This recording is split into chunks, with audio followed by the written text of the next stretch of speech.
That Brooklyn bullshit, we on it. That Brooklyn bullshit, we on it. That Brooklyn bullshit, we on it. That Brooklyn bullshit, we on it. That Brooklyn bullshit, we on it. That Brooklyn bullshit, we on it. Welcome back to What You Think, another episode, Monk in the building. I got the two bad co-hosts in America. I got G-Man and Jamal, baby. And today we on our show, we got a special guest from my borough, the Thorough, Mr. Leonard Jeffrey, a financial coach. Mr. Jeffrey, Yes. I heard of financial analyst, financial everything, but I never heard of a financial coach. What do a financial coach do? Financial coach, what I do is I basically listen. I can't give you solutions until I know what the problem is, right? I listen to ask you certain questions to see where you are and what your end goals are. And then my job is I'm licensed to connect you to the right vehicles to put you on track. All right. I'm living in Smurf Village. I'm broke. I'm working at McDonald's on Kingston. What you do? All right. What I would say with McDonald's, that's actually a pretty good job. It depends on what your expenses are, because McDonald's could be a really good job. You can make $2,100 a month working the minimum wage, $15 an hour. You take that after taxes, about $1,800, depending on what your rent is, if you're living with your parents or not, because you literally could save, depending if you're a young person or adult. So it really matters what your current financial situation. Do you have children? Do you have a spouse? Do you have what is your rent? Do you live in a room? Because then from that, we'll look at what your expenses are, then what your total income is, and then I can tell you how much you can start saving and what's your end goal, whether it's working on credit, saving money. We can use that to make more money through extra streams of income. And now I just want to say, like, when you're talking expenses, the expenses are the needed things, not the things that you like, hanging out, your little budget money to go to the club to turn up. That's unnecessary type of stuff that you don't have to do. Mm-hmm. He's speaking like I'm assuming that he's speaking about, like he's saying your rent, your phone, because you need a phone. Those are expenses that you do, and then like your monthly like food budget, your whatever you spend on your clothing, and you have to keep it modest with the clothing thing, because you can't go out there making $2,100 and spending $800 on a pair of shoes. Well, it's about priority. It's about how we grew up. People want to be important.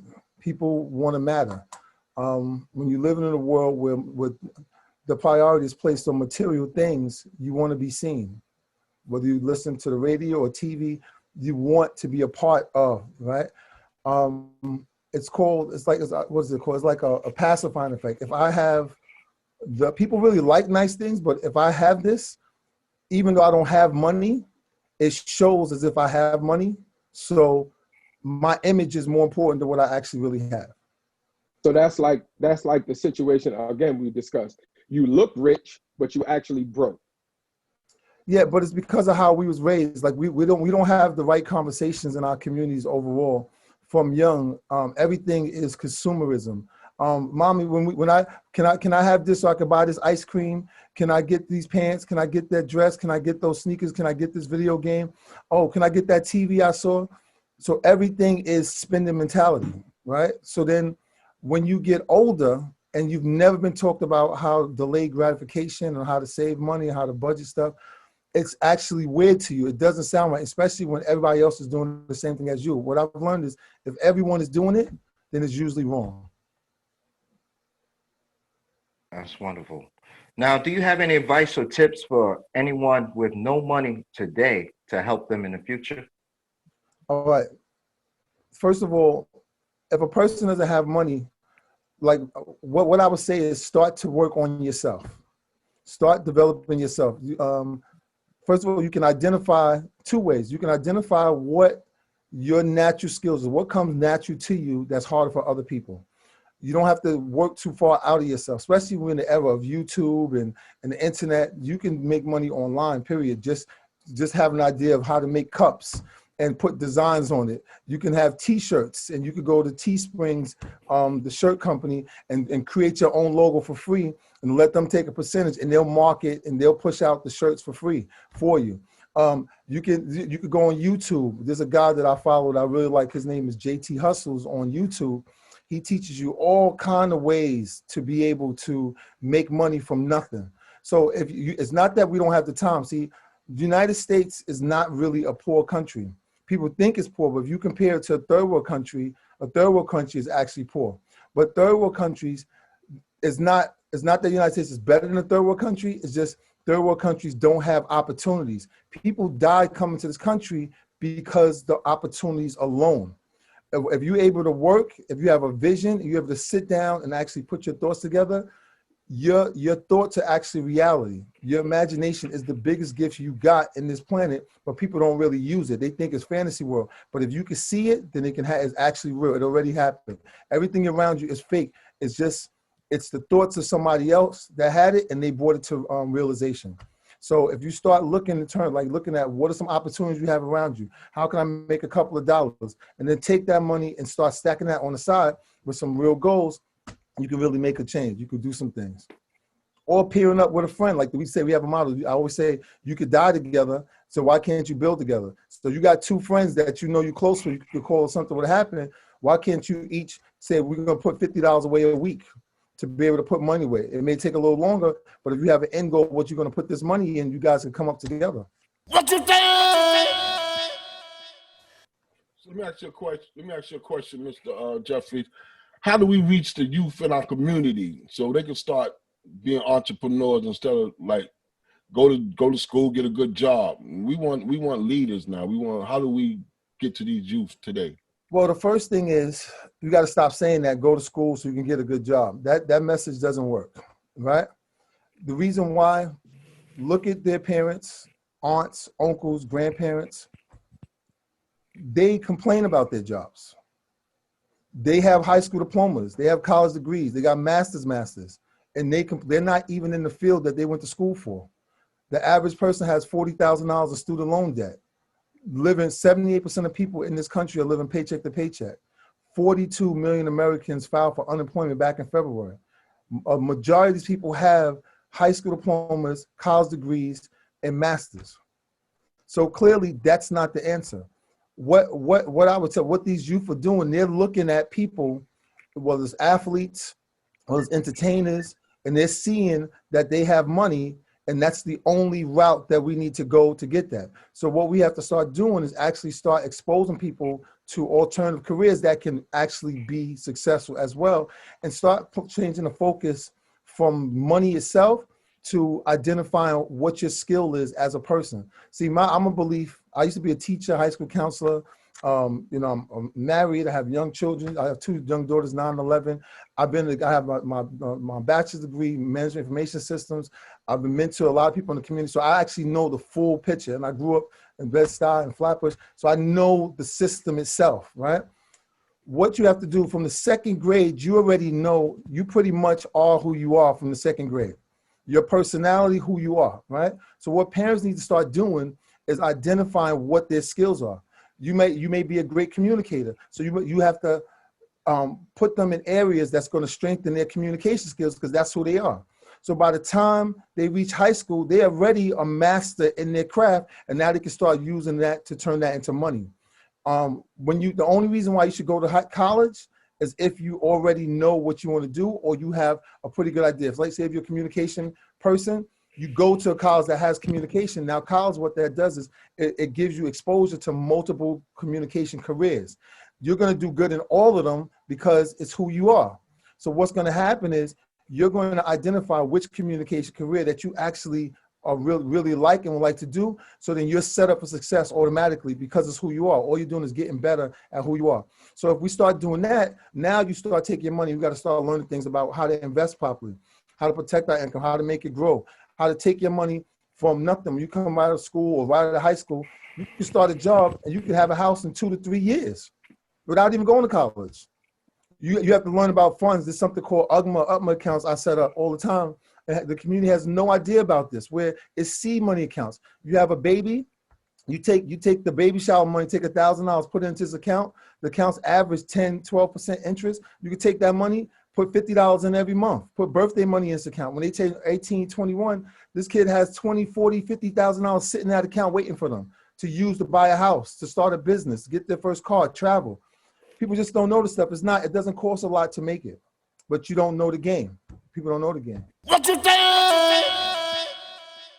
I'm just gonna come from a standpoint where I have no knowledge of anything. Okay. So, could you explain to me FICO score? For instance, I know if I pay my electric bill on time, all the time, it does not help my FICO score. But if I'm late or something like that, it will affect my FICO score. Could you explain, basically the FICO score for people? Well, just keeping it really simple. If you come to me and you ask me to borrow $1, right? Well, I know you're not. Finances is different, right? I give you this $1 and I say, listen, pay me back my $1 next Friday, right? Mhm. Friday comes, you give me back my $1. So I'm like, okay, all right. You gave me back my $1. You come to me another time, you ask me for $1.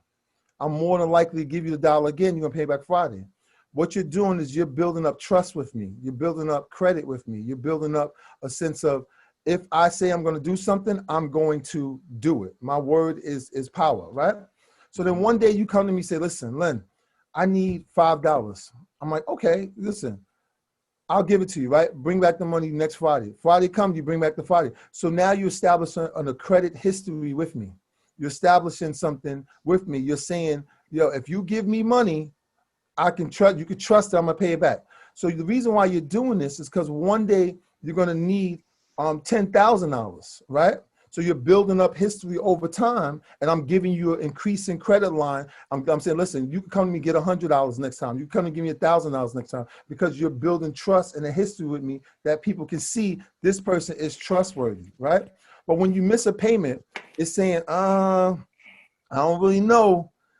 Like, he paid before, but he's acting funny. Did something happen with his job or her job? I don't know. Let me hold back. Let me not give you as much. So I'm gonna put a dent in your score to let other people know they're good, but they're fair. They're not completely on their word, right? So the reason why you do that is because ultimately you want to be able to not use cash. You want to use other people's money to buy assets that can give you money without you trading your time for it. Then you take that money and let that pay back the debt instead of you paying it back. And now you live on the extra that's yours. And then when the debt is paid off, that asset is still yours and you're good to go. And you never paid anything for it. What you think? People believe in this country that it's about hard working. This country is not about hard work at all. It's not about hard work. It's about having a plan, having a vision, and figuring out what problem can I solve. Most people think this country, if I asked you, what is the purpose of a job, right? Most people would say to be able to provide for my family, to take care of my kids, to be able to save money, to be able to make a living. That's the wrong answer, right? That's from an employee mindset. You have to think as a business owner. Jobs are not created for workers. Jobs are created for business owners. I always use this example. If you was a painter and you made $1,000 an hour, and sometimes the floor got messed up on that floor, right? Would you stop making $1,000 an hour to paint, to clean up the floor? You wouldn't do that, because if you stop, you're gonna lose $1,000. So what you do is you say, you know what? Let me hire someone that can do that work for me in that hour. I'll give them $15 to do it, or what I feel that job is worth, to allow me to keep painting. Yes, I'll make less than $1,000, but I would have lost $1,000 if I did the cleaning myself.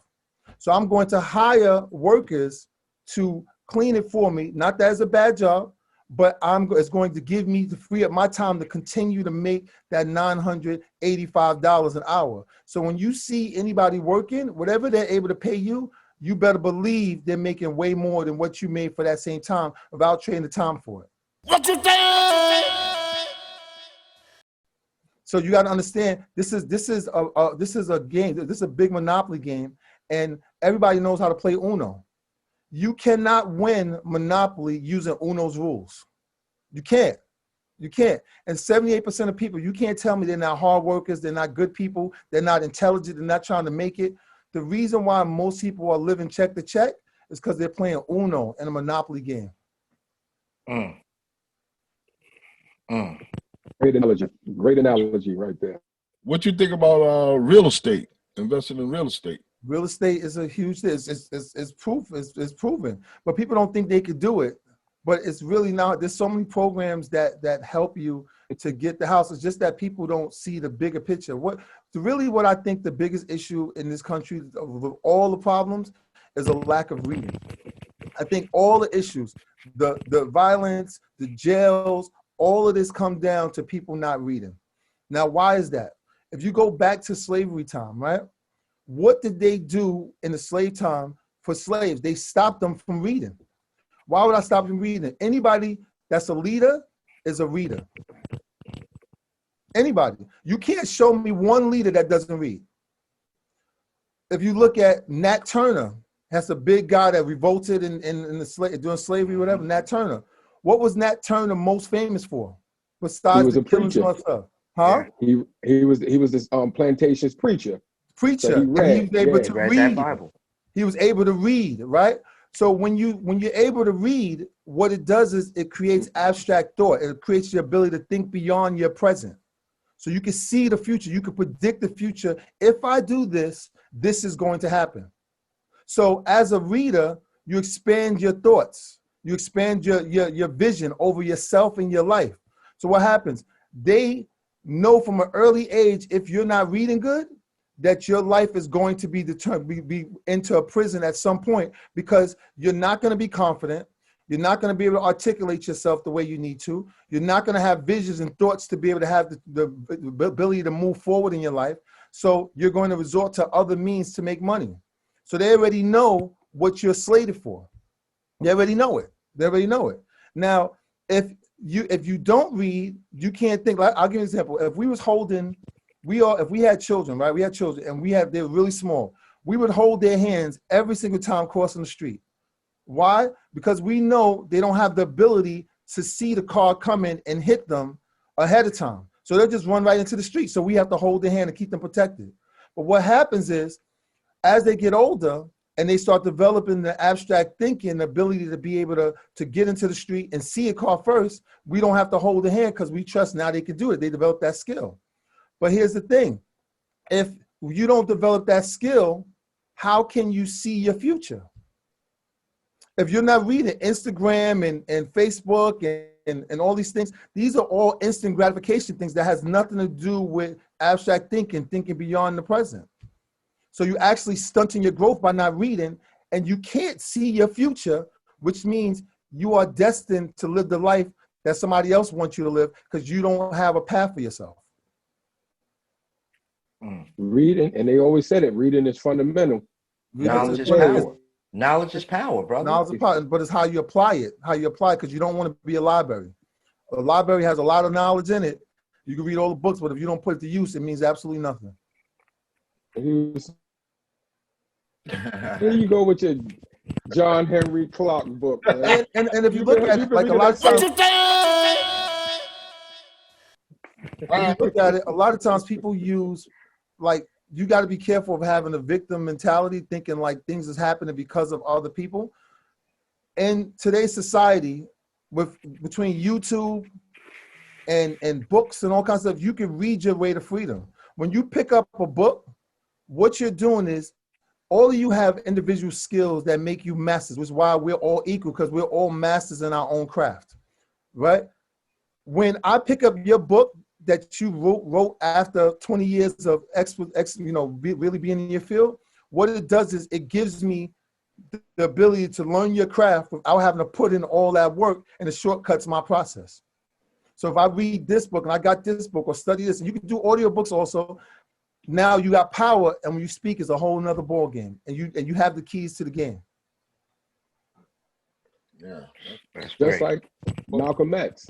When Malcolm X got incarcerated, he started learning how to read. He started reading the dictionary, and that made him a more powerful thinker by him being able to read. Like reading is the key to everything, because like he said, it takes you to a whole nother. When I read a book or anything, I put myself into that story. I go into a whole nother place. I go into a whole nother place. Yeah. And It's a huge that's deal. the mind that they're afraid of. That's the mind they're afraid of, the mind they can't control, Right. Yeah. because I'm a reader. And Hey, as a reading community, is astral projection for me. nice. So, As a community, we take so much pride in not reading. It's almost a sense of nah, I don't read. That's not my thing. Nah, I don't do it. That's not my, nah, I ain't into that. okay. It's like it's like some people in our community take pride in their ignorance. What you think? You have to surround yourself. You have to be conscious of who's around you, who's in your space. You can't, I don't allow negative people around me. I don't even allow that in my space. Everybody in my mastermind group are all uplifting each other. We're all pushing each other to be better. We're all holding each other accountable. I don't receive negative talk in my energy. I'll tell people I don't receive that. I'm very in control. See, people think that we are physical people, but we are actually spirits first, trying to understand physical. But people try to improve their physical, but all your physical is a manifestation of how you are internally. So you'll never move forward until you start working on your inside, which is the real gym. That's why when you meet a person or you're on a train and you look across the room and you see a person, they turn their head, you saw them because their energy connected with your energy. It wasn't a physical thing. Your energy connected with them. So now you're like, oh, wow, that was crazy. It really wasn't crazy, but you connect the energies. Once you start understanding that we are more spiritual first over physical, and you start working on it, now it's time to graduate from kindergarten to first and second, third grade and move up the same way you would physically graduate in your life. But people don't spend enough time on that. Okay. So, Mr. Jeffrey, I would ask you a question. How many speaking engagements do you do a year? I do a lot because I do a lot of free workshops in schools and churches. COVID set me back, so I've been doing a lot of stuff on Zoom now. Before that, I was doing speaking engagement in churches and schools and PALs, different programs. I'm actually vendor. I have my vendor license for DOE to be able to teach the kids life, money, and how to make it out there. What you think? I'm gonna throw a name out there to you. Tell me what you think. Claude Anderson. Claude Anderson. I love him. I think he's someone that needs to be paid attention to. I think he has the wisdom. I actually want to have a conversation with him because he's getting a little older, and people like that, they need people to pour into because he's established a lot of gems, a lot of knowledge to be into different systems, and we cannot let him die without passing that information on. Right. Even though he did it through books, Powernomics, and all that stuff, but a conversation is a little different because there's some things that he probably doesn't talk about that he could talk about personally. Because we spoke about that too, because we would love to get him on this platform also. Yeah. We would love that. Listen, it's a big deal. Look, I was a teacher. I was a former ball player, teacher, counselor, coach. Taught, I was a computer programmer. Did substitute work. Became a teacher in Bed-Stuy. Did elementary school, middle school. Then I went up to high school. Became a high school counselor. But I was living check to check, and I was in a position like, yo, I'm married. I have kids. I need to make more money. This is not enough, even though I like my job. That's how I got into the financial game because I saw how many of us were struggling. I went, wait a minute, this is wow. And I was able to be mentored. And I was like, yo, if I would learn this. So I started 2013. I sacrificed. I parked my car. I was taking the train every day. I want to have to get to work. I want to have back. So I was studying and reading on the train because I said, if I get these licenses, I could change the community. Now I'm one of 1,100 Blacks in the whole country with my licenses. That's phenomenal. I've seen a picture you did. You took with Fubu. Oh yeah. What was that conversation about? No, it was cool. Just an appreciation of the things we're doing in the community. It was just like it was just like how do we help the people better? And it's really more about the mindset. Like the conversation was established like that was at Red Lobster, but we was talking about you can't help people that don't want to be helped. How can we start helping? So what I do is like with my team, I have a team, I'm licensed in about 10 states. What I do is I'm teaching people the game because like I said earlier, 42 million filed for unemployment. 78% of people live check to check. I know the answers to the game. So I'm training people how to do it.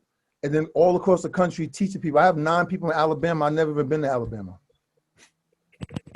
So before you leave the show, make sure the viewers get your information so they can. Yeah, we definitely need your information, sir.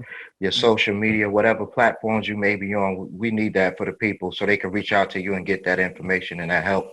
Yeah, no, people definitely need to reach out to me because the thing is I'm limited because of my licenses. I can't really say certain things because I'm like governed by other boards. So they don't let you do something. So people have to meet with me and have conversations with me one-on-one so I can give them, not like 100%. If people meet with me, I'm gonna move them. Like if you listen to what I'm telling you, I can move you and I have the license to put you in position to win, but people gotta meet, they have to meet with me. That's why I'm teaching because I can't get to everybody. I can't say things, certain things publicly because I'm like regular. Even my social media, I had to take certain things down because I'm saying a little too much. It's like, I can't do but too much. So people have to come to me in that manner. But I'm telling you, I'm here to give the game, man. I'm here to give the game for real. It's not even hard. It's literally not even hard. Literally, it's like this. Look, I'm gonna ask you, what do you do for work? What do you like most about the job? What do you dislike most about the job? Are you being paid what you're worth on the job? They're gonna say no. I'm gonna say, are you open to making other streams of income? They're gonna say that. Then from there, I'm gonna basically let them know, like, I'm gonna show them what a financial house looks like how to set it up, the formula to be able to build from the ground up, because it's actually a formula. And then I'm gonna ask them questions to see where they fit within that formula. And then from there, I can tell exactly where we need to go based on the end goals. That's it. And we move them. And then, see, I don't do behind the scenes stuff. I want them to be a part of the process so they know how to do it and they can educate other people because I'm building people to teach other people. That's a great model. Branches Each to one the teach trees. one. You don't know until you're able to That's teach the branches to the trees there. The tree is growing. Yeah, this is a big deal. See, a tree do grow in Brooklyn. See? What you think? In this country, there's no reason for you really to be struggling. In the United States, you shouldn't be struggling here. With all opportunities, you should not be struggling. You just don't know the game. Just an example, most people, a lot of people get back $3,000 to $5,000 a year in income tax check. Just that alone, if you just sat on that for 2-3 years and worked on your credit in that 2 to 3 years, you got enough money to purchase a property where you can rent out one of the spaces and you live in one so you don't pay no rent no more. What you think? Do you have any businesses of your own that you own and operate right now? Yeah, I have my Lennox Jeffrey Consulting, right? But I'm a regional vice president for Primerica. But I'm about to release the largest, is going to be mega online men's program that's ever been done. Because I'm a big mentor in the community for like men 16 to 25. I have a lot of guys I've mentored over the years, and I know the solutions on how to move them from the street to the future. And been very successful at that. But I found that doing it on local levels, you help 15, 20 people, but then they go back to the street, and then it's like, you got to compete with that. I've lost 9 guys over the course of my life that I've mentored, right? So that's a big deal. So now I'm moving my lessons to online, where the world can chime in and learn from this thing. And we're gonna make some moves. We're gonna make some moves because I'm gonna have some key people. I already got the guys that's gonna be a part of the program. We're gonna make some moves. I'm excited about what's gonna happen. It's all in my head. Over 20 years of work, the lessons, the blood, sweat, and tears, the programs, New York Times, all that stuff, all gonna be packed into this. It's gonna be something mega, man. Something mega. It's coming. Well, we look forward to it. Yeah, right after New Year's. Yes, we That's do. when I'm starting this up. Yeah. So I'll shoot you the information once I don't want to say too much because I got to finish certain things. I'm tying it off, but this is gonna be big, man. It's gonna be big. This is a game changer. You know, it just came to my mind. Could we reach out to like the gang leaders and make them like yo? No, Man, but you can't make them do anything. I make them, but you know, You can show them. you can talk to them. Oh no, well I am doing that. But this is one of the things that I'm doing. I know gang leaders. I'm reaching out. I know people that's gang affiliated and stuff. See, the thing is this, right? What you think? I'm here. Those of you that's looking to buy, anybody that want to buy a house, a program that I would recommend because that you should start looking into immediately is NACA, NACA. That's a really good program. You should look into that. NACA. What that does is a program that's created to help you get a house without pay. The credit doesn't matter. You have no down payment, no closing costs, and the money you save for the closing costs or the deposit, the down payment, they'll let you use that to buy down the interest rate, and you can get a house anywhere in the U.S. I'll tell you to get that. I just want you guys to know the information. See, when you come to me, I don't have secrets. When you come to me, I get paid to move money. I get paid to set stuff up. I'm giving you all the answers. You can go to anybody you want, but every single person I dealt with, I've treated like I would my own mother and father. My father's not here anymore. He passed away back in February. But every single person I've dealt with, integrity is important to me. The care, the love on every single person I dealt with, they'll receive it. There's times I'm not the person for a person. I say, you know what? I think I need to recommend somebody else based on your situation. This wouldn't be right for you. So if you come to me, I'm going to give you the truth. That's what it is. I'm not thirsty to get $1. I make money. That's fine. But more than make it, I want to teach people how to make money. I want to teach people how to do it. It's a whole different game, man. It's a whole different game. That's why I'm excited about this program I'm starting, because this is gonna be crazy. Okay. Well, I can tell you from a personal standpoint, I'm very excited to study under your tutelage because I need some help here. Yeah, no, you got it. You got it. Anything I got, you got, man. You got it. We appreciate that. You say you get any other questions? Huh? You say you're going to start a what? What kind of line? My website. I'm going to start a YouTube TV show. Oh, okay. YouTube TV that's dedicated for men 16 to 25, teaching the game, but it's really for the world. The world will be able to chime in, but they're going to be able to see all these lessons, all the content, all the stuff, and they're going to see, like, have the vision. So even whether they're in gangs, not gangs, whatever, from their same cell phone, they can go home and study based on me giving them information. Because I'm showing them the game right there. We're going to be plugged in. We're plugged in. And it's forever. Once it's out there, everybody can come and learn that stuff. What you think? You can reach out on social media. I'm Lennox Jeffrey, like Lenn, like my name is spelled on the board. That's my social media name. I have a website, but I had to take some things down. Getyourlife.com. Getyourlife.com is on there. So I had to take some stuff down from there also. So I'm rebranding right now. I got to figure out some other ways to do it because I got to keep my licenses because I can't be effective without my license. So I got to still play the game to a certain extent. So I was like, all right.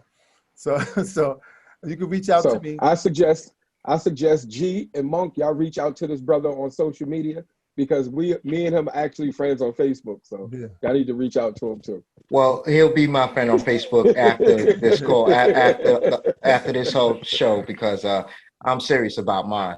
Yeah. And I'll definitely reach out to you too, also on Facebook. No problem, man. Well, all I ask you, I'll show you, but you got to show other people. That's the only thing I'm asking of you. You got to teach other people because there's so many struggling, they don't have to. You got to get it to other people. That's it.